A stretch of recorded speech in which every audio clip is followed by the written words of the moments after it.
नमस्कार, आप देख रहे हैं इंडिया टीवी। आपके साथ मैं हूं मीनाक्षी जोशी। वक्त हो गया है राजधर्म का। आज बात होगी अमेरिका ईरान जंग की। क्या अमेरिका और ईरान के बीच एक बार फिर से भीषण जंग शुरू होने वाली है? क्या हॉर्मूज में फिर से गोला बारूद बरसने वाला है? क्या एक बार फिर हॉर्मूज से गुजरने वाले ऑयल टैंकर्स को ईरान राख कर देगा? क्या एक बार फिर से दुनिया में ऑयल क्राइसिस आने वाली है? क्या एक बार फिर से शेयर बाजार धड़ाम होने जा रहा है? क्या ईरान ट्रंप की हत्या करने की साजिश रच रहा है? और क्या नेतन्याहू और ट्रंप एक बार फिर मिलकर ईरान पर बारूदी वर्षा करने वाले हैं? क्या आज ईरान के सुप्रीम लीडर मुस्तफा खामेनेई दुनिया के सामने आने वाले हैं?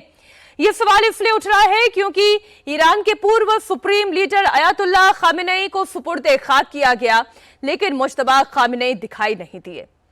इस वक्त एक बड़ी खबर आ रही है, आपको दे दूं। मुस्तफा खामेनेई अपने पिता अयातुल्लाह अली खामेनेई की शोक सभा में शिरकत करेंगे।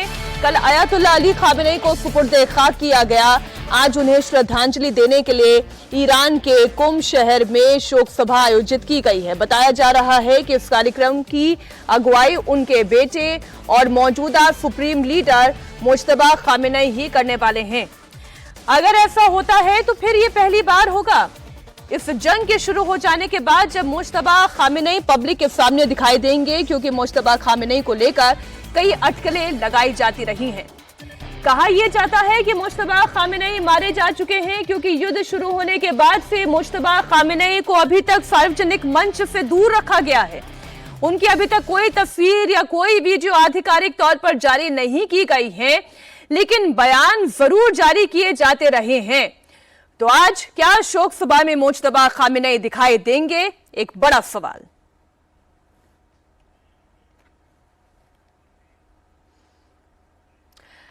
ईरान के पूर्व सुप्रीम लीडर खामेनेई को कल ईरान के मशहद शहर में दफनाया गया।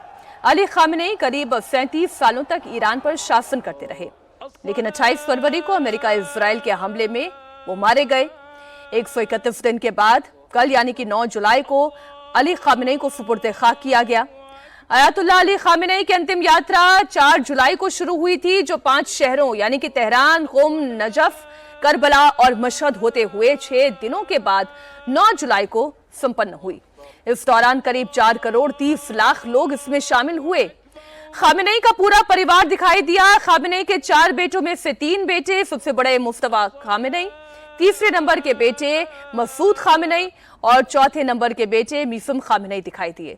लेकिन दूसरे नंबर के बेटे और ईरान के सुप्रीम लीडर मुज्तबा खामेनेई कहां हैं, ये कोई नहीं जानता। वो अब तक दिखाई नहीं दिए हैं। इस दौरान जो तस्वीरें निकलकर सामने आई वो आपके सामने रखना बड़ी जरूरी है। अमेरिकी राष्ट्रपति ट्रंप के खिलाफ जबरदस्त गुस्सा दिखाई दिया। हर तरफ ट्रंप के खिलाफ नारेबाजी होती रही। हे ट्रंप, वी किल यू, इस तरीके के नारे, इस तरीके के पोस्टर लहराए गए। ट्रंप के पुतले को फांसी लगाते हुए दिखाया गया, पुतले को आग से जलाते हुए दिखाई दिया गया। यानी कि ईरान के लोगों में ट्रंप के खिलाफ इस वक्त जबरदस्त गुस्सा है। वो ट्रंप को खत्म करना चाहते हैं।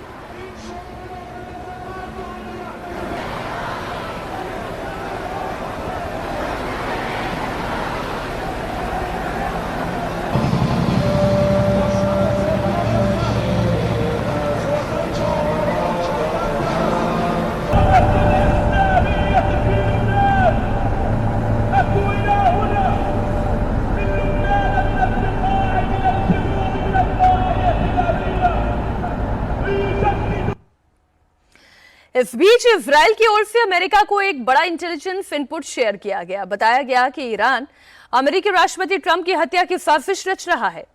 इस रिपोर्ट के मुताबिक ईरान 2020 में कासिम सुलेमानी की मौत का बदला लेने के लिए ट्रंप को निशाना बनाने की कोशिश कर सकता है। हालांकि ट्रंप भी ये बात कह चुके हैं कि ईरान के हिट लिस्ट में नंबर 1 वही हैं। I'm number 1 on the kill list for Iran. They're lovely people. I'm number 1. So I don't know. I can't tell you that, but I don't really care because I'm doing my job and I'm doing it, I hope, better than anybody's ever done it, because we have a country that's hot and really, really successful. But I mention it only because it's on the list. I mean, it came out. There was another list came out yesterday, and I'm number 1 on. I like being number 1 on TikTok better, but I'm number 1 on the list for killing. तमाम खास मेहमान इस वक्त हमारे साथ जुड़ चुके हैं। हमारे साथ professor Amitabh Singh, foreign affairs expert जुड़ गए हैं। बहुत स्वागत सर आपका। मेजर जनरल AK सिवाच हमारे साथ जुड़ गए हैं, आप डिफेंस एक्सपर्ट हैं। स्वागत सर आपका भी। Asif Rizvi, Iran affairs expert हैं। Professor Asif Ramiz Daudi, geopolitical analyst, Saudi Arabia से हमारे साथ जुड़ रहे हैं। Kartik Gaur, geopolitical analyst, Dubai से हमारे साथ जुड़ रहे हैं। अब से थोड़ी देर में पूर्णिमा नाथ भी हमारे साथ जुड़ जाएंगी, अमेरिका से वो हमारे साथ जुड़ेंगे। अमिताभ जी, ईरान और अमेरिका के बीच में भीषण युद्ध की संभावना एक बार फिर से दिखाई दे रही है। डोनाल्ड ट्रंप ये कहें कि मैं ईरान के हिट लिस्ट में हूं तो ये कोई नई बात नहीं होगी। उनके सुप्रीम लीडर को जिसने खत्म किया वो तो ईरान के हिट लिस्ट में होगा ही।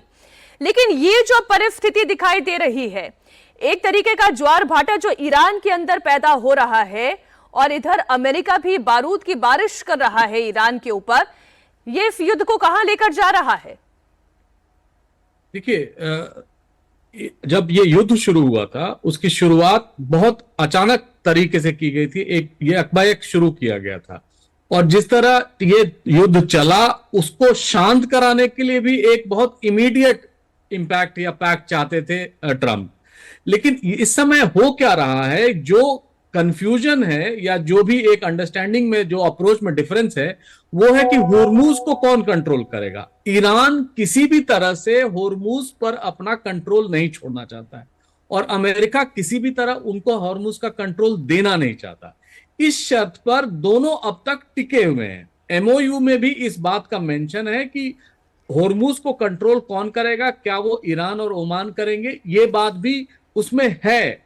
लेकिन 60 दिनों तक, जब तक ये MOU की तिथि है, तब तक वो उसको डिस्टर्ब नहीं किया जा सकता। और ईरान ये बखूबी जानता है कि अगर वो इस पर अटैक करना छोड़ दे या किसी भी तरह अपना दबाव बनाना छोड़ दे होर्मुज पर, तो होर्मुज को पहली वाली स्थिति में अमेरिका ले आने की कोशिश करेगा। लेकिन इस समय जो अटैक्स हो रहे हैं ईरान के अंदर, हालांकि अमेरिका तो डिनाई कर रहा है, लेकिन ईरानी ये कह रहे हैं कि ये सारे अटैक्स इजराइल कर रहा है। बुश शहर पे किया, उनके जितने प्रोसेशन जिस शहरों में हो रहे थे उस पे हो रहे हैं। जो माशात को एक पुल जाती थी और ट्रेन लिंक जाता था उसको तोड़ा गया है। तो मुझे लगता है इस समय ईरान ये अपने लोगों को दिखाना चाहता है कि ये किसी के नहीं है। अब तो इन्होंने मारा ही था पहले सुप्रीम लीडर को, अब उनकी शोक सभा या उनके शोक में जितनी भी आयोजित कार्यक्रम है उन सबको बर्बाद करने की कोशिश कर रहा है। देखिए, तो दोनों देशों के बीच में रिश्ते तो कभी भी सामान्य थे ही नहीं, लेकिन ये एक ऐसा मौका था, खासतौर पर जब शोक चल रहा हो किसी देश में, तब इस गोलाबारी को टाला जा सकता था। लेकिन अमेरिका ऐसा नहीं कर रहा है। उसके पीछे आसिफ रिजवी जी, अमेरिका और इजराइल का दावा यह है कि डोनाल्ड ट्रंप ईरान की इस वक्त हिट लिस्ट में है, तो ईरान को क्यों बख्शा जाए?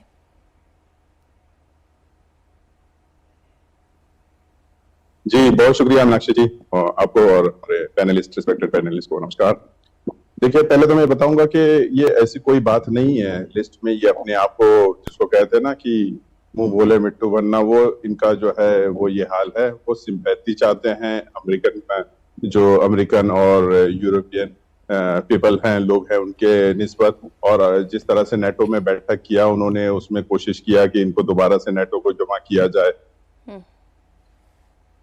पहले तो बहुत बेइज्जती की, नेटो की बहुत इधर उधर की बातें किया, फिर अब कोशिश कर रहे थे कि लोग आए, क्योंकि इस वक्त ट्रंप एकदम अकेले पड़े हुए हैं और उधर इसराइल भी उनकी बात मानने को तैयार नहीं है। इसराइल जो इनपुट देता है वो सब गलत साबित होता है। नहीं तो आपको पता है कि डोनाल्ड ट्रंप जो है टर्की में थे, टर्की में ईरान की मिसाइल रेंज सब जानते हैं, वो कहाँ रुके थे सब जानते हैं। लेकिन ईरान चाहता नहीं इस तरह का टेरर अटैक करना, क्योंकि इनकी मानसिकता टेररिस्ट वाली नहीं है, टेरर अटैक वाली मानसिकता नहीं रखते हैं कि किसी मुल्क में इस तरह से हमला कर दें और टेरर कर दें, और इससे हो सकता है और वाकई सिंपैथी बढ़ जाएगी ट्रंप की। तो ये सब तो हरकत नहीं ट्रंप, आप ये कह रहे हैं कि ट्रंप सिंपैथी पाने के लिए ये सारी बातें कह रहे हैं। पूर्णिमा नाथ जी, क्या वाकई में ट्रंप सिंपैथी के लिए ये कर रहे हैं?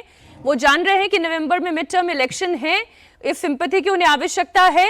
लेकिन अगर डोनाल्ड ट्रंप ये कहते हैं कि वो हिट लिस्ट में है, तो इस बात से इनकार भी तो नहीं किया जा सकता।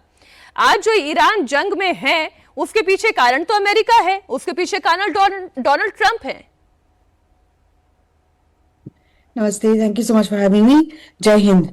आपने बहुत सही कहा है, जो ये शुरू किया है वो अमेरिका और इजराइल ने शुरू किया है।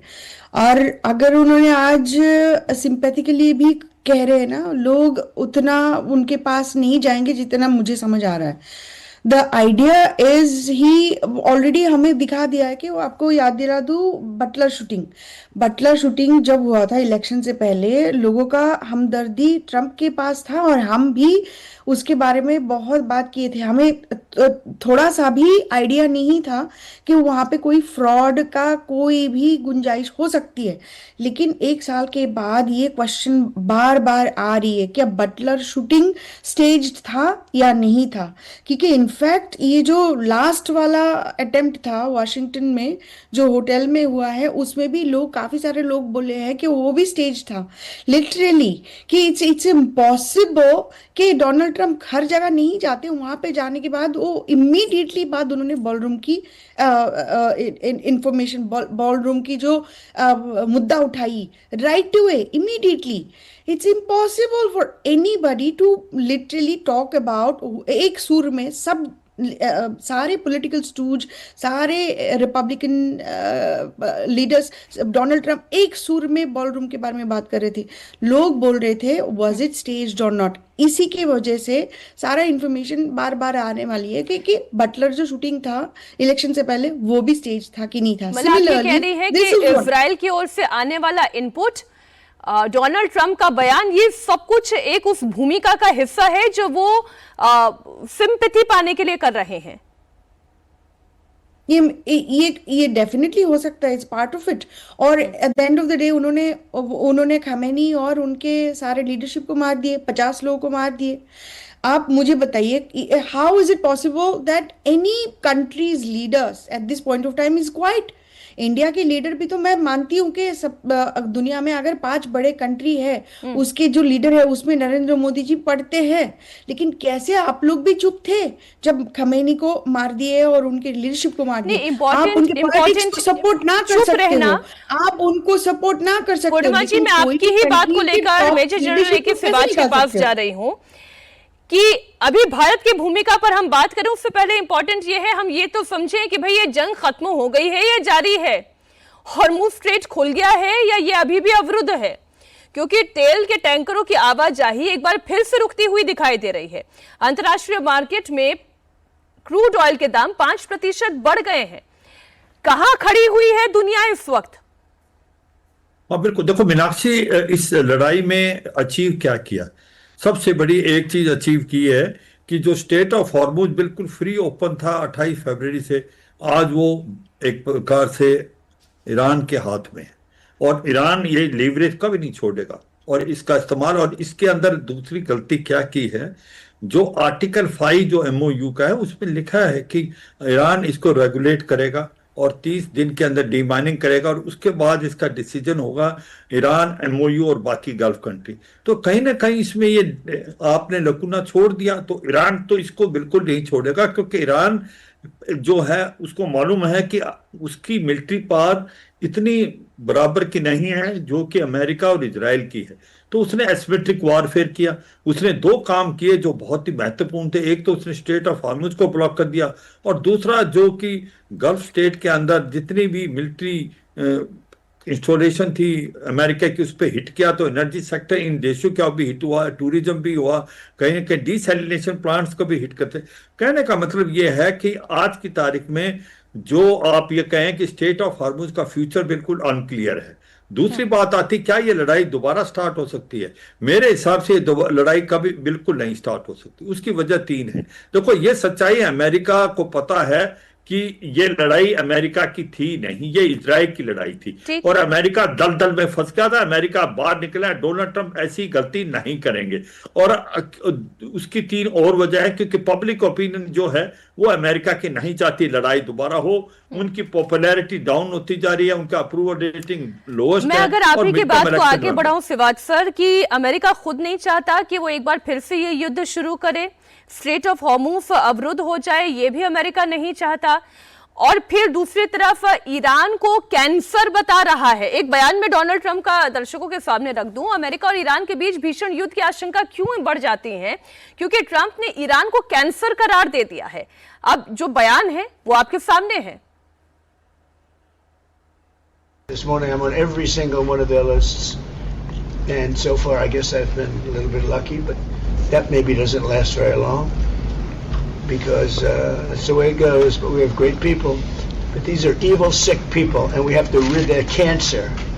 Their cancer. And you know what you do? You got to cut out cancer early. Man, that's the way I feel. ये जो बात है ना कार्तिक गौर जी, ये बात समझ के एकदम परे है। आप एक तरफ एमओयू साइन करने के लिए हर तरीके के टैक्टिक अपना रहे हैं, आपने एफर्ट डाल दिए एक युद्ध करके भी, फिर डिप्लोमेटिक चैनल ऑन करके भी, और अब आप ये कह रहे हैं कि ये कैंसर है, ये तब तक खत्म नहीं होगा जब तक आप इसे काट कर अलग नहीं कर देते। कौन से ट्रैक पर डोनाल्ड ट्रंप चल रहे हैं? देखिए, ये जो सो कॉल्ड पीस डील या MOU was a non starter day one से, और ये मैं आपके शो पे काफी बार कह चुका हूं, क्योंकि देखो इसके दो मेन प्लेयर है जो है बेसिकली ईरान एंड इजराइल। और अगर आप इजराइल को पीस टॉक से बाहर रख रहे हो, अगर there are certain Arab nations जो इजराइल के साथ बैठना ही नहीं चाहते हैं, तो Israel is not going to agree to that. और एक चीज बहुत क्लियर है कि भाई इजराइल अपनी कंट्री के ऊपर किसी को नहीं रखेगा। अगर आप उनको कहते हो कि आपके लिए इंटरनल सिक्योरिटी थ्रेट लेबनान से है या हिजबुल्लाह से है या ऑल द प्रॉक्सीज जिसको ईरान मैनेज करता है, आप उस पर हिट नहीं करोगे 60 दिन तक, कोई सवाल ही नहीं है वो मानेगा। क्योंकि अगर डोनाल्ड ट्रंप का मिड टर्म है तो definitely there is an election in Israel also. तो सारे सेंटिमेंट्स है। सेकेंडली हमको ये समझना पड़ेगा कि देखो हम जहां पे भूल खा रहे हैं ना, हम ईरान को एक सिविलाइज्ड नेशन की तरह देख रहे हैं। वो एक no doubt the people are superb and very very good people, but हमको समझना पड़ेगा यहाँ पे हम एक रिजीम के साथ डील कर रहे हैं। तो सामने जो पीएचडी वाले हैं उनको ना देखते हुए हमको आईआरजीसी को देखना पड़ेगा, क्योंकि they are the radical people जिनको खून लग गया है और उनको पता है कि उनकी claim to fame is through Hormuz and you know अराजकता करके। तो they are not going to give it up. If they are not going to give it up there terrorism, सामने डेफिनेटली इजराइल रुकेगा नहीं। तो ये टॉक फाइट चलता रहेगा टिल द मिड टर्म्स, और उसके बाद ही मेरे हिसाब से कोई एक लॉजिकल सॉल्यूशन पे आएगा। नहीं तो वो लॉजिकल सॉल्यूशन आप क्या देख रहे हैं? लॉजिकल सॉल्यूशन क्या ईरान न्यूक्लियर इनरिचमेंट करना बंद कर देगा? जो उसके पास इनरिच्ड न्यूक्लियर है वो क्या उसे सरेंडर कर देगा? क्योंकि ईरान तो किसी भी शर्त पे तैयार नहीं हो रहा है। नहीं, लॉजिकल सॉल्यूशन इसमें दो है। एक बहुत क्लियर है कि Iran can not control straight of Hormuz, इसमें तो कोई मानेगा नहीं, including the GCC countries. Secondly nuclear enrichment, देखिए एक चीज मैं बहुत क्लियरली कहता हूं, मैं यूएई में कम से कम 26 साल से हूं। तो जब मैं इनिशियली आया तो एक बहुत ही रूमर्स चलते थे कि यार जीसीसी के लिए कौन ज्यादा घातक है, is it Israel which is a problem और Iran which is a problem, और हमेशा वो डिबेट चलती रहती थी। लेकिन आज जो ईरान ने जैसे बिहेव किया है, the debate has been closed. आज के टाइम में it is not hitting Israel but it is hitting every Arab country. तो ये कोई लॉजिक है ही नहीं। और आज के टाइम में दबे स्वर में या ओपनली, जैसे यूएई तो ओपनली, जैसे सपूते खाक में भी UAE did not go, it showed spine. तो यू नो बहुत क्लियर है कि भाई who is the real enemy, and real enemy is जो आपकी बात से समझ पा रही हूँ, दरअसल ईरान के पास एक तुरुप का इक्का लग गया है। सिर्फ रमीफ दाऊदी जी, वो तुरुप का इक्का उनके पास है, उनको पता है कि हॉर्मूज उनके पास है, ये लेवरेज उनके पास है, और जब तक उनके पास ये रहेगा और बाकी दुनिया के मुल्क कोई और दूसरे रूट अख्तियार नहीं कर लेते, वैकल्पिक व्यवस्था नहीं कर लेते, तब तक वो यहाँ का दादा बना रहेगा। ऐसी परिस्थिति में तो सोल्यूशन कभी नहीं निकलेगा। सऊदी अरब इस चिंता को कैसे डील कर रहा है? मीनाक्षी जी, इस चिंता को डील करने के लिए तो सारे कंट्रीज जो जीसीसी में है और पूरी दुनिया में जो चाहते हैं कि शांति बरकरार रहे, वो यही कोशिश कर रहे हैं कि कैसे भी they should go back to the dialogues and discussion का जो एक तरीका डिप्लोमेसी, वही एक तरीका है। लेकिन यहाँ पे जो अभी आपने कहा ना कि हॉर्मूज पे कब्जा, और जो डिविएट करके जो उसके कुछ ऑल्टरनेटिव ऑप्शंस पे भी काम अगर कर रही है ये कंट्रीज जीसीसी, तो ईरान वहां पे भी थोड़ा हेजेमनी दिखा के कह रहा है कि हमारे रूट्स को ही यूज करो। और अभी आपने देखा होगा कि किस तरीके से 3 जहाजों पे जो हमला हुआ, वो एक शुरुआत हुई वॉर की, ठीक है, नेटो के मीटिंग में तुर्की में जो प्रेसिडेंट ट्रंप ने जो बातें कही वो भी मुनासिब नहीं है, लेकिन उसके बाद वो अटैक जो जहाज़ों पे हुआ, जहां से तमाम मसले हुए, वो भी मुनासिब नहीं है। और साथ साथ आप देखें कि अगर कोई दूसरा रास्ता अख्तियार करता, हॉर्मूज का कोई ऑल्टरनेटिव ऑप्शन लेके जाता, तो वहां पे भी ईरान अपनी दादागिरी दिखाने की कोशिश करता है कि हम स्ट्रेट ऑफ हॉर्मूज पे वही करेंगे, जैसे हम चाहेंगे वैसे हो। तो इस तरह से रीजनल पीस और सिक्योरिटी कैसे बरकरार होगी, ये बताइए। इसराइल नहीं चाहेगा कि किसी भी तरीके से ये युद्ध रुके। वहां पे अभी तो असेंबली भी डिसॉल्व होने वाली 15 जुलाई तक, फिर 4 महीने के बाद वहां भी election, mid term election America में। तो वो नहीं चाहेगा कि ये तमाम चीजें किसी भी तरीके से सुलझ जाए। और अगर सुलझाने की बात हो रही है तो ईरान भी नहीं चाह रहा कि ये मसला सुलझ जाए।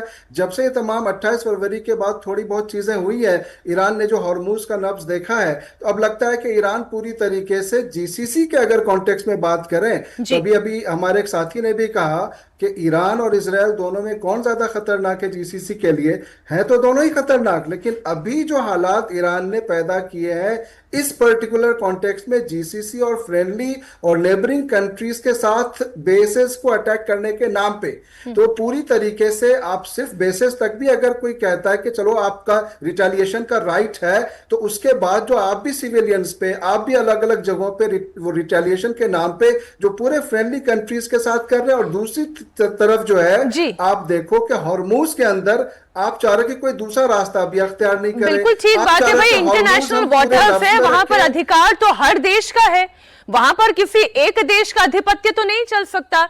यही बात आसिफ रिजवी जी जो सऊदी अरब से मेहमान जुड़ रहे हैं, जो दुबई से मेहमान जुड़ रहे हैं, भारत से भी जो जुड़ रहे हैं भाई, वो यही कह रहे हैं। माना कि आपके ऊपर आक्रमण हुआ, उसका आपने रिटेलिएट किया, लेकिन अंतरराष्ट्रीय जल में आप अपने अगर दादागिरी दिखाएंगे तो ये भी तो लीगल नहीं हुआ। जी मीनाक्षी जी, इंटरनेशनल लॉ चल कहाँ रहा है, मुझे आप ये बताइए। यूएनओ जो है खरगोश की तरह सोया हुआ है, एकदम से उठता है, एक बयान देता है, फिर जाके सो जाता है, फिर एक बयान देता है, झटका लगता है, फिर सो जाता है जाके। इंटरनेशनल लॉ चल कहाँ रहा है?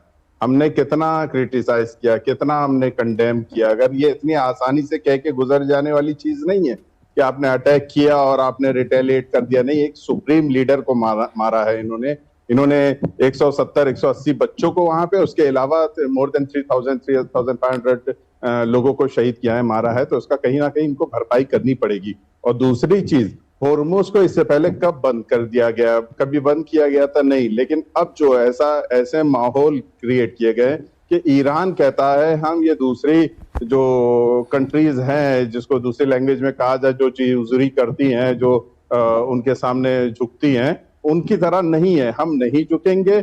और जिस तरह से ये जो दूसरी कंट्री है, मैं नाम नहीं लेना चाहता, बहुत बेचारे फ्रस्ट्रेट हो जाते हैं जब नाम लूंगा तो, कि भाई जो है बहुत स्मार्ट रोल प्ले कर रहा है फला कंट्री। वो स्मार्ट रोल इनका ये है, मैं शॉर्ट में आपको बता दूं। देखिए अभी दूसरी कंट्री पे जहां ईरान ने रिटेलिएट किया है वो बहरीन, कतर और कुवैत है, ठीक है। लेकिन किसी और कंट्री को हाथ नहीं लगाया, क्योंकि पर्दे के पीछे से वो आके ईरान से किस तरह से बर्ताव कर रहे हैं। ईरान से कह रहे हैं कि भाई प्लीज प्लीज प्लीज, और पैसा भी दे रहे हैं, और कह रहे हैं नहीं मारो हमको, नहीं मारो, हमसे गलती हो गई है।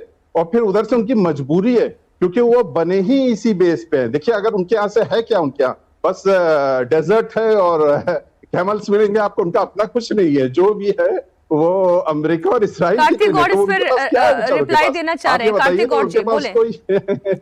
ठीक, इनको अगर थोड़ा भी लॉजिक का समझ के नैरेटिव बना के नहीं। ठीक कार्तिक गौड़ जी, इनको अगर लॉजिक का समझ होता तो उनको पता होता कि जब इनिशियली 40 दिन तक उनका अटैक चल रहा था, दे attacked UAE 3 times more than every countries combined। तो कोई नीचे अंडर द टेबल कोई थैंक यू, सॉरी या डीजीएमओ को कोई कॉल नहीं गया है। We stood there and we face there terrorism, और उनके सामने बिल्कुल हम झुके नहीं है। And UAE showed its spine, और वही चीज उनको अखर रही है। और जैसे हमारे मिनिस्टर ने कहा, UAE is everything that they wanted to be. तो उन्होंने सारा अपना पैसा टनल्स और जिहादियों को पैदा करने में यूज किया है, जबकि यूएई ने एक ऐसा इकोसिस्टम क्लियर किया है जहां पे 200 कंट्री के लोग यहां पे रहना चाहते हैं। और in spite of all the bombing, nobody has left UAE. और इनफैक्ट आज के टाइम में property launch after launch 24 to 48 hours में सारी बुकिंग हो जाती है। क्यों हो रही है? क्योंकि लोगों को भरोसा है कि एक जो रेडिकल माइंडसेट है compare to a very rational mindset, they will always choose a rational mindset of UAE. और इसलिए जो इरानियंस भी यूएई में रहते हैं वो भी कहते हैं कि भैया कुछ भी कर लो, हमको यूएई में ही रहना है। ये फैक्ट है। ये लेकिन अमिताभ जी, ये जो डिस्कशन जहां जा रहा है, मैं अमेरिका और ईरान की बात इसलिए कर रही हूं, जब तक आप उसमें इजराइल को पार्ट नहीं बनाते हैं तब तक ये डिस्कशन मीनिंगलेस है। जब तक इजराइल ये नहीं कहता कि भाई लेबनान में से मैं अपनी सेना बाहर निकाल लूंगा, तब तक ईरान इस युद्ध को रोकने के लिए तैयार नहीं होगा। और स्ट्रेट ऑफ हॉर्मुज पर इसी तरीके से पाबंदी रही तो पूरा वैश्विक बाजार ऐसे ही अनियंत्रित रहेगा जैसे आज की स्थिति में दिखाई दे रहा है। देखिए, अमेरिका और इजराइल के ऑब्जेक्टिव्स इस वॉर के दो डिफरेंट थे। अमेरिका को दुनिया में अपनी अकड़ दिखानी थी, उनको यह दिखाना था कि वो सबसे इंपॉर्टेंट पावर है। अकड़ रही कहां? जी, अकड़ रही नहीं और पकड़ से भी सारी ताकत छूटती चली गई। और ये हाल के नेगोशिएशंस में हमने बहुत अच्छे से देखा, ना आपने इस्लामिक रिजीम खत्म किया, ना आपने हॉर्मुज स्ट्रेट को खुलवा पाने में कोई आपकी समर्थता थी, और फिर आप नेगोशिएशन टेबल पर भी आ गए। तो अकड़ और पकड़ दोनों तो अमेरिका की छूट रही है। प्लीज आप आगे बढ़ाएं। जी, मैं वही बात कहने जा रहा था कि उस अकड़ को वो मेंटेन नहीं कर पाया। जितने भी जीसीसी कंट्रीज थे वहां अमेरिकन मिलिट्री प्रेजेंस क्यों था? क्योंकि उनको डर लगता था, एक तो आपस में ही, और दूसरा ईरान से कि वो उन पर डोमिनेट करना चाहेंगे, या इजराइल के खिलाफ भी। अब जो स्थिति बनी है उसमें अमेरिका की जो पकड़ थी वो ढीली हो गई है। किसी ना किसी तरह वो इजराइल के जो ऑब्जेक्टिव्स थे कि यहां रिजीम चेंज हो जाए, अमेरिका ने भी यही कहा था कि रिजीम चेंज हो जाए, वो देखा अब पॉसिबल नहीं है। दूसरा, जब इन्होंने पॉलिटिकल लीडरशिप को वहां मारा तो जो आईआरजीसी है उनके साथ इन्होंने शायद कोई समझौता नहीं किया या आगे की बात नहीं की। आईआरजीसी ने कंप्लीट कंट्रोल ले लिया है इस समय स्टेट का। किसी भी तरह वो अपने पकड़ को पूरे ईरानी स्टेट पर, सोसाइटी पर वो छोड़ना नहीं चाहती है। मुस्तफा खामेनेई कहां है, आज आएंगे कि नहीं आएंगे किसी को पता नहीं है। तो सिविलियन लीडरशिप और जिस तरह के नारे लगे थे अब्बास अरागची, मसूद पेजेश्कियान के खिलाफ इस पूरे प्रोसेशन के दौरान, तो आपको ये पता चलेगा कि इस समय पूरी तरह सिविलियन कंट्रोल बाहर है, मिलिट्री कंट्रोल इंपोज कर रहा है ईरान पे, और वो किसी भी तरह अमेरिका से, जितने जीसीसी कंट्रीज हैं उनसे समझौता नहीं करना चाहता है। और उनका एक ही तुरुप का इक्का है, वो है हॉर्मुज। वो हॉर्मुज को किस तरह बंद करके रखें, उससे पैसे मिले तो पैसे ले, नहीं तो वो जानते हैं कि न्यूक्लियर मिसाइल जो नहीं कर पाया वो उनके लिए हॉर्मुज कर रहा है। अब अगली लड़ाई जो भी होगी वो उसी हॉर्मुज के लिए होगी। और हॉर्मुज के लिए सिर्फ अमेरिका ही नहीं, भारत जैसे देश, चीन जैसे देश, उनका भी नुकसान हो रहा है। तो वो भी बीच में आएंगे, कहीं ना कहीं मीडिएशन कराएंगे। हॉर्मुज को पहले वाली स्थिति में ले जाना सिर्फ अमेरिका, इजराइल की रिस्पॉन्सिबिलिटी नहीं है, ये इंटरनेशनल कम्युनिटी की रिस्पॉन्सिबिलिटी है कि किसी भी तरह वो इस ब्लैकमेल में नहीं आए। अगर वो इस ब्लैकमेल में आते हैं तो आगे ईरान ये वाकई में इंटरनेशनल कम्युनिटी की रिस्पॉन्सिबिलिटी है, लेकिन समझ में नहीं आ रहा है कि वे आउट क्या है। क्या जंग एक बार फिर से तेज होगी? लेकिन सिवाज सर कह रहे हैं कि जंग एक बार फिर से तेज नहीं होगी, ऊपरी ऊपरी लड़ाई चलती रहेगी और उसके नीचे बातचीत का भी सिलसिला यूं ही जारी रहेगा। बातचीत का सिलसिला तो जारी रहेगा, आखिर में उनको दोबारा से नेगोशिएशन टेबल्स पे आना ही होगा, और ये तमाम लोग चाहते हैं और सबके हक में है। और इसका इशारा आप अगर प्रेसिडेंट ट्रंप की बात करें, ईरान की तरफ देखें, कोई भी कुछ भी करते रहते हैं, एक विंडो ओपन रखते हैं, और ये डिप्लोमेसी और डायलॉग कभी ख़त्म होती है नहीं किसी, और ख़ास तौर से ऐसी सिचुएशन में। दूसरी चीज़ यह है कि इशारों में बहुत सी बातें अभी हुई, हमारे साथियों ने बात की, मैं भी कुछ बात उसमें रखना चाह रहा हूँ कि अगर इस इलाके में, जीसीसी में ख़ास तौर से, अगर सऊदी में विजन नहीं होता, अच्छी सोच नहीं होती, प्रोग्रेसिव सोच नहीं होती, अच्छी लीडरशिप नहीं होती, तो आज जो आप ये माहौल देख रहे हैं जिसमें कि किसी भी तरीके से लोग कहते हैं कि return to discussion and dialogue और नेगोशिएशन टेबल, वो सिचुएशन नहीं होती। ये एक समझ होने की वजह से ही ऐसा हो रहा है, वरना आप देखें कि किस तरह से माहौल बनता जा रहा। लेकिन उसके बावजूद भी अगर सऊदी अरब की मैं बात करूं तो चाइना के जरिए आपने देखा होगा कि कैसे बीच में ईरान के हालात और सऊदी अरब के हालात अच्छे नहीं थे, लेकिन कैसे बीजिंग एग्रीमेंट बना और उसके बाद एक सिचुएशन बेहतर बनी। अगर वो ऐसी सिचुएशन नहीं होती, ये नहीं चाहते कि हम पड़ोसियों से अपने रिश्ते अच्छे बनाएं, आसपास के लोगों से अच्छे रिश्ते बनाएं, तो ये सब क्यों होता। लेकिन उसके बावजूद भी दूसरी तरफ से ये शुरुआत नहीं हुई, बल्कि उसको कहीं ना कहीं डिटोरिएट किया गया, डैमेज किया गया। एक बात मैं आखिरी बात रखना चाहूंगा मीनाक्षी जी, कि आप ये बताइए कि जब यहाँ पे जीसीसी में और जैसे यूएई है, बहरीन, सऊदी, अगर इनको अपने प्रोटेक्शन के लिए, हर किसी को अपना प्रोटेक्शन चाहिए होता है या नहीं चाहिए होता है? आप चाहेंगे कि आपके अपने घर में कोई अगर मसला चल रहा हो, आसपास आपके पड़ोसी कोई न्यूक्लियर बम बना रहा हो, कोई इजराइल आपका खतरा हो, तो आप चाहेंगे ना कि आप अपने घर को शेड बनाए, प्रोटेक्शन दें, कुछ लोगों से मदद लें, आपके पास पैसे हैं तो पैसे देके, जैसे आज ईरान के पास एक मौका है कि हॉर्मुज की नब्ज दबा ली, उसी तरीके से तो सब अपनी जान बचाना चाहेगा या नहीं बचाना चाहेगा? Live and let other live करेगा या नहीं करेगा? अगर उसके एग्रीमेंट के तहत किसी भी कंट्री ने किसी के साथ पीस प्रोटेक्शन के लिए कुछ बात करी, डिफेंस एग्रीमेंट किया या कि कहीं से भी कुछ किया, तो उसका अपना राइट है। उसके बिना पे आप उसको दुश्मन बना के, अगर ईरान अपने अस्तित्व के लिए लड़ रहा है तो इजराइल भी अपने अस्तित्व के ही लिए लड़ रहा है। वो भी ये कह रहा है कि मेरे अस्तित्व को आप मंजूर करें, जो ईरान कह रहा है कि हम नकारते हैं। लड़ाई तो दरअसल वहीं से शुरू होती है। लेकिन फिवाद सर, अभी जो बात अमिताभ जी कह रहे थे कि इस वक्त IRGC ने पूरे ईरान को अपने हाथ में ले लिया है, वहां की पॉलिटिकल सत्ता है तो, लेकिन चल उसी हिसाब से रही है जैसे IRGC उसे चलाना चाहता है। जब कोई भी एस्टैब्लिशमेंट पूरी तरह से मिलिट्री हाथों में चली जाती है तो उस देश का भविष्य कितना सुरक्षित रहता है? अब देखो मीनाक्षी, इसमें कोई शक नहीं कि कहीं ना कहीं IRGC और जो डिप्लोमेटिक लीडर्स हैं, चाहे वो उसके प्रेसिडेंट हो मसूद पेजेस्कियान या बास आरागाची या इनके जो स्पीकर थे मोहम्मद गालिब, वो जो हैं चाहते हैं कि किसी तरीके से बातचीत से इसका हल निकले। ये जो MOU साइन हुआ है ये फेवरेबल है ईरान के लिए। ईरान को बहुत कुछ मिला है। 3 चीजें आप देखें, पहली बात तो सैंक्शन हट जाएंगी, ईरान ऑयल बेच पाएगा। दूसरी बात है उसके जितना भी एसेट्स फ्रीज हो रखे हैं वो धीरे धीरे रिलीज हो जाएंगे। $300 बिलियन मिलेगा डेवलपमेंट के लिए। तो मुझे लगता नहीं कि ईरान इतनी गलती करनी चाहिए। ईरान को तो इस MOU से बहुत कुछ मिल गया।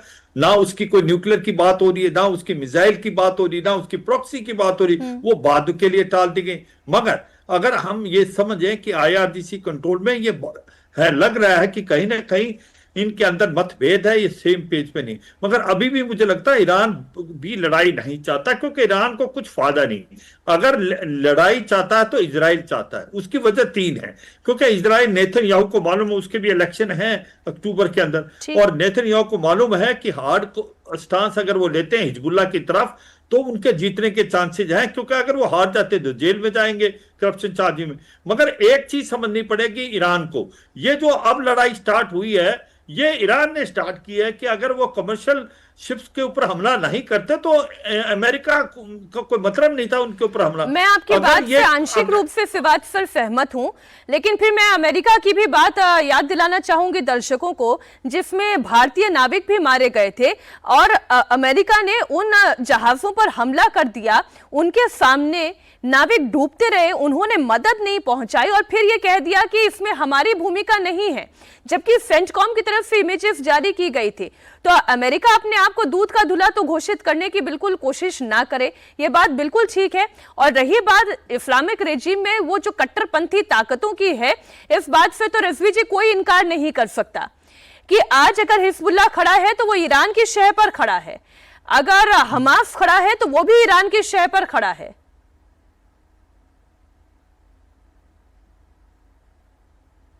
जी बिल्कुल, देखिए जैसा कि आपने कहा कि जब इंडियन शिप पे हमला हुआ और हमारे 3 नाविक मारे गए, तब जितनी आवाज निकलनी चाहिए थी उतनी आवाज नहीं निकली, और जो हमको करना चाहिए था वो हमने नहीं किया। ये एक। सेकंड थिंग, जो ये नैरेटिव पुराना हो गया है कि जो है हम चाहते हैं प्रोटेक्ट चाहते हैं या प्रोटेक्शन चाहते हैं, कुछ नई चीज बताइए। देखिए प्रोटेक्शन कैसे मिलेगा? प्रोटेक्शन जो एग्जाम्पल दिया गया ना उसमें बहुत बड़ा मुगालता है, और उसमें आपने भी साथ दिया। आपने कहा बिल्कुल अगर आपके घर पे हमला हो रहा है तो आप प्रोटेक्शन रखेंगे, ये बात सही है, आधी सही है। आप प्रोटेक्शन किससे रखेंगे? किसी बाहर वाले से ला के बुला के कहेंगे कि तुम हमको प्रोटेक्ट करो, ईरान कह रहा है आप खुद प्रोटेक्ट करिए अपने आप को, आप खुद डिफेंस ईरान अब बनाइए, दादा आपका बनना खुद चाह रहा है डिफेंस कि मजबूत होना जीसीसी का चाहिए। दादा ईरान आप बन क्यों जाए उनके आगे और सब ईरान आप क्यों के उनके पास आगे जाए, उसके पास झुकते ऐसे हैं? माफी देखिए इसने मांगे, कई बोले कंट्री में ईरान ऐसा भाई किया, आप अमेरिका ने हमें कई पूरे कंट्री में तरह ऐसा, से बचा सर लो प्लीज डोंट और इंटरप्ट मी, अब सर जो है प्लीज डोंट आप ही हमारे इंटरप्ट मी, दादा सर प्लीज हो, डोंट यही इंटरप्ट मी। चाह रहा जब है आपने ईरान। बात कही तो मैंने आपको दाऊदी जी, इंटरप्ट नहीं आपकी किया, बात सर आ गई, प्लीज रिजवी जी की बात एक डोंट बार आ इंटरप्ट जाए, मी। लेकिन आप तो कमाल बात कर रहे हैं ना रिजवी जी। आप ये कह रहे हैं कि मेरे पड़ोसी मुझे से बता दो- मुझे खतरा, जी। तो मैं भाई कहीं और जाके ही मदद मांगूंगी ना। अब पड़ोसी के सामने ही थोड़ी ना मदद के लिए खड़ी हो जाऊंगी कि भाई आप न्यूक्लियर वेपन मत बनाइए क्योंकि आपके वेपन बनाने जी। से मुझे खतरा है। जी, मेंटेलिटी समझने की बात है। देखिए जब टेक्नोलॉजी अमेरिका कोई देता है तो अमेरिका पूरी टेक्नोलॉजी नहीं देता है। ये अभी कल का परसों के नेटो का हाल है, जो टर्की जो है F-35 की बात कर रहा था, फौरन इसराइल ने कहा कि आप जो है वो वर्जन नहीं देना उसको, इसराइल टर्की को, जो लेटेस्ट वर्जन है। तो अमेरिका कभी भी प्रोटेक्शन आपको नहीं देगा इस तरह से। वो उसका मेन टेक्नोलॉजी अपने हाथ में रखता है, वो सिर्फ वेपन्स और आर्म बेचता है, वो सिर्फ अपनी मार्केट चलाता है इस रीजन में, ये समझना होगा। और सेकेंड चीज जो आप जी। प्रॉक्सी की बात होती है मैडम, ये हमको समझना चाहिए कि प्रॉक्सी वाली बात जो है ये सब एक खेल है, प्रॉक्सी नहीं है। प्रॉक्सी देखिए ग्रेटर इसराइल का अगर एक बार कोई अगर सही से नक्शा देख ले, मैं कहता हूं एक बार मैप देख ले ग्रेटर इसराइल का, उनकी क्या मंशा है, क्या हदफ है, तो ये बहुत सी कंट्रीज जो कह रही हैं वो खुद से सामने से आके ईरान को सलाम करेंगी कि भैया ठीक। तुम तो हमारी मैं लड़ाई आपकी लड़ दोनों रहे हो, बातों पर ये जल्दी से लड़ाई एक लास्ट हमारी कमेंट्स है, ले ये लेती हूँ क्योंकि लड़ाई अब ईरान की नहीं मुझे है। इस तो ये डिस्कशन को समझने अब की चीज रैप है। अप करना है। जी। अमिताभ जी, मुझे ये समझ में आता है कि ईरान की जो शंकाएं हैं और जो इजराइल के भी डर है, दोनों अपनी तरफ वाजिब हैं, लेकिन जो ग्लोबल इकोनॉमी है वो इंडिया के लिए सबसे बड़ा कंसर्न है और उसका रास्ता कहीं से निकलता हुआ दिखाई नहीं दे रहा है। या तो हॉर्मूज खोलने के लिए ईरान की शर्तों पर अमेरिका राजी हो जाए, वो फिर बाकी देश भी नहीं चाहेंगे। क्या इसका रास्ता निकाला जा सकता है? क्या डोनाल्ड ट्रंप वाकई कोई रास्ता निकालना चाहते भी हैं या केवल ये बतौलेबाजी हो रही है जो हमारे लोकल लैंग्वेज में कहते हैं? देखिए अगर अमेरिका तैयार भी हो जाए कि ईरान ओमान कंट्रोल कर देंगे तो भारत की इकोनॉमी को उससे भी खतरा है, क्योंकि उससे तेल के दाम बढ़ेंगे। दूसरा, राष्ट्रपति ट्रंप इस समय फंस गए हैं हॉर्मूज के इश्यू को लेकर, क्योंकि वो जानते हैं कि वो उनका एक तुरुप का एक है, वो छोड़ेंगे ही नहीं चाहे कुछ भी हो जाए। तो उस पर क्या कोई समझौता हो सकता है? अगली लड़ाई जो भी होगी, और मुझे लगता है कम चांसेस है कि होगी, लेकिन अगली लड़ाई या समझौता जो भी होगा वो सिर्फ इस बात पे होगा, न कि न्यूक्लियर मिसाइल वो बनाएगा कि नहीं, कि हॉर्मूज को खाली या ओपन रखा जाएगा कि नहीं। अगर वो रखा जाएगा तो किस तरह से रहेगा। अगर अमेरिका, वो कहते हैं ना अंग्रेजी में, इफ अमेरिका विंग्स, तो ये एक बहुत बड़े अमेरिका के लिए लॉस ऑफ प्रेस्टीज होगा और पूरी दुनिया के लिए इकोनॉमिक तबाही का एक नया मसला बनेगा, क्योंकि तेल के दाम पर लीटर पर बैरल $1 बढ़ते हैं। तो आप समझिए हमारे जैसे देश में हर आदमी को 1 लीटर के लिए 15 रुपए ज्यादा देने पड़ेंगे। क्या हम इसके लिए तैयार हैं? हम कतई तैयार नहीं। अगर ऐसा होता है तो हम भी कोई रास्ता खोजेंगे ना, हमने भी तो हाथ पैर बांधे नहीं है। तो वो अगर इकोनॉमिक मिल जाए तो अच्छा है, लेकिन हम भी उनको प्रेशराइज करेंगे कि आप इस तरह नहीं करें। कोशिश कर ही रहा है कि अपने तेल की जरूरतें कुछ रूस से, कुछ अमेरिका से, कुछ और गल्फ कंट्री से उसे पूरी करने की कोशिश करे। अब इसके लिए राहत कब निकलेगी, कैसे निकलेगी, कौन निकालेगा, वो ईरान होगा, वो इजराइल होगा या अमेरिका होगा, वो बस अब भविष्य के गर्भ में ही छिपा हुआ है। हम उम्मीद यही कर सकते हैं कि जल्द से शांति का रास्ता निकले। आप सभी मेहमानों का बहुत शुक्रिया इंडिया टीवी पर हमारे साथ जुड़ने के लिए, राजधर्म में मेहमान बनकर आने के लिए बहुत धन्यवाद। और अब बात करेंगे देश में मॉनसूनी आफत की। देश भर में मॉनसून अब पूरी तरह से एक्टिव हो गया है। हिमाचल, उत्तराखंड में भूस्खलन और सैलाब की डबल मार पड़ रही है, तो यूपी से लेकर हरियाणा और गुजरात तक जुलाई में जल प्रहार हो रहा है। पानी का चौतरफा प्रकोप ऐसा है कि देश के 20 से ज्यादा राज्य इस वक्त त्राहिमाम कर रहे हैं। मौसम के सितम की एक तस्वीर और पूरी डिटेल के साथ ऑल इंडिया मॉनसून रिपोर्ट आपको दिखाते हैं।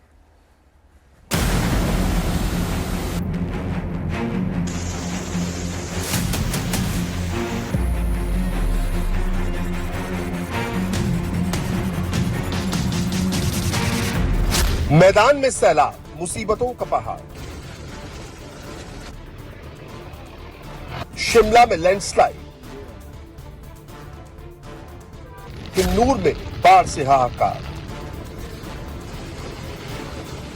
सोलन में चलती गाड़ी पर आ गिरा पहाड़। उत्तरकाशी में लैंडस्लाइड से हालात बेकार। रुड़की में सड़कें पानी पानी। ऋषिकेश में नदी में फंसा स्कूटी सवार। सूरत में बह गई कार। पहाड़ से लेकर मैदान तक प्रकृति का रौद्र रूप देखने को मिल रहा है। कहीं आसमान से बरसी आफत ने पहाड़ों को हिला दिया है, तो कहीं उफलती नदियों ने मैदानी इलाकों को समंदर बना दिया है। दरकते पहाड़ इंसानी जिंदगी पर भारी पड़ रहे हैं। शिमला में बारिश से हाल बेहाल है। शिमला के विकास नगर में पहाड़ी से पत्थर नीचे आ गिरे, जिससे सड़क किनारे खड़ी कई गाड़ियों को नुकसान हुआ है। शिमला के ऑकलैंड टनल अग्रवाल धर्मशाला के पास डंगा गिरने से भी कई गाड़ियां क्षतिग्रस्त हो गई हैं। हिमाचल प्रदेश के किन्नौर जिले की लिप्पा खड्ड में मलबे के साथ आई बाढ़ से लोगों की परेशानी बढ़ा दी।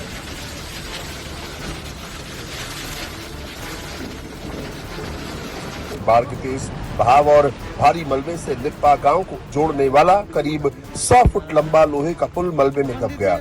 एहतियात के तौर पर प्रशासन ने इस पुल पर सभी तरह की आवाजाही फिलहाल बंद कर दी है।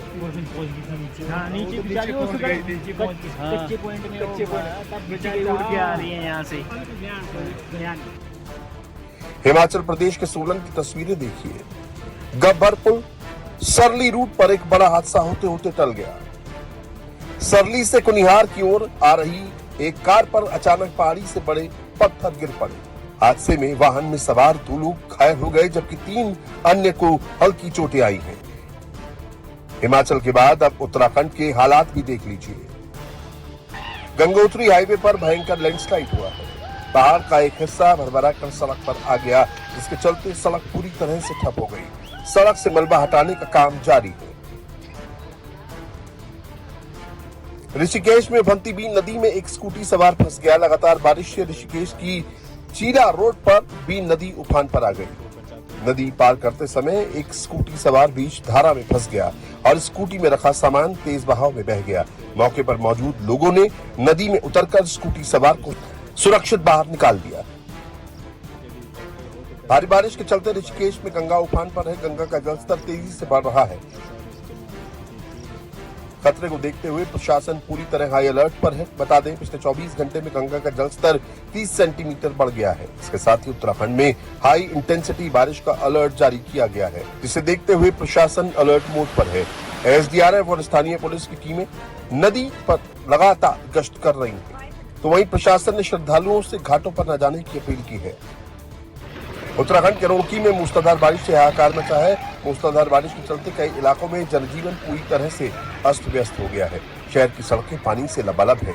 सबसे बदतर हालात रामपुर चुंगी के हैं, जहां सड़कों पर घुटनों तक पानी भरा है।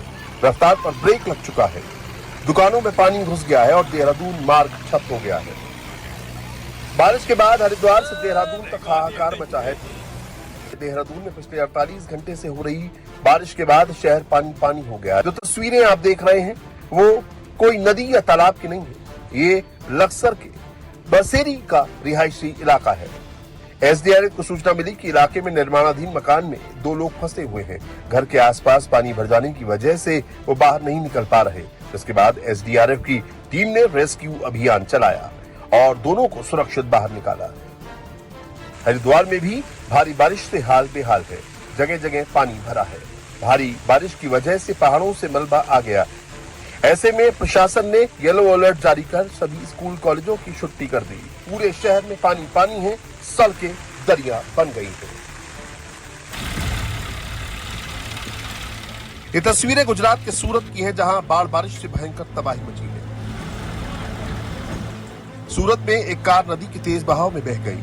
क्रेन की मदद से कार को नदी से बाहर निकाला गया है, लेकिन कार सवार युवक का अब तक कोई सुराग नहीं मिला। बताया जा रहा है कि कार रिपेयर कराकर दोनों भाई लौट रहे थे, तभी नदी के पास पानी के तेज बहाव में कार बहने लगी। एक युवक जैसे तैसे बाहर निकल आया, लेकिन दूसरा युवक बह गया। एनडीआरएफ की टीम युवक की तलाश कर रही है।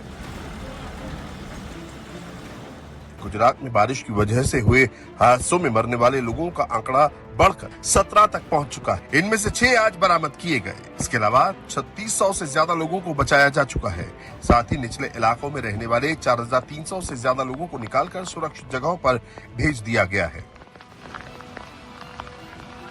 हरियाणा की साइबर सिटी कहे जाने वाले गुरुग्राम में खुले नाले मौत को दावत दे रहे हैं। हीरो होंडा चौक के पास एक बाइक खुले नाले में जा गिरी। गनीमत रही कि वहां मौजूद लोगों ने इस घटना को देख लिया और तुरंत हरकत में आ गए, जिसके बाद किसी तरह युवक और बाइक को नाले से बाहर निकाला गया। बताया जा रहा है कि बारिश के बाद पानी से भरा गड्ढा बाइक सवार को नजर नहीं आया और वो उसमें समा गया। गनीमत रही कि उसकी जान बच गई। हरियाणा के अंबाला में बारिश के बाद भारी जल भराव हुआ है। सड़कें तालाब बन चुकी हैं।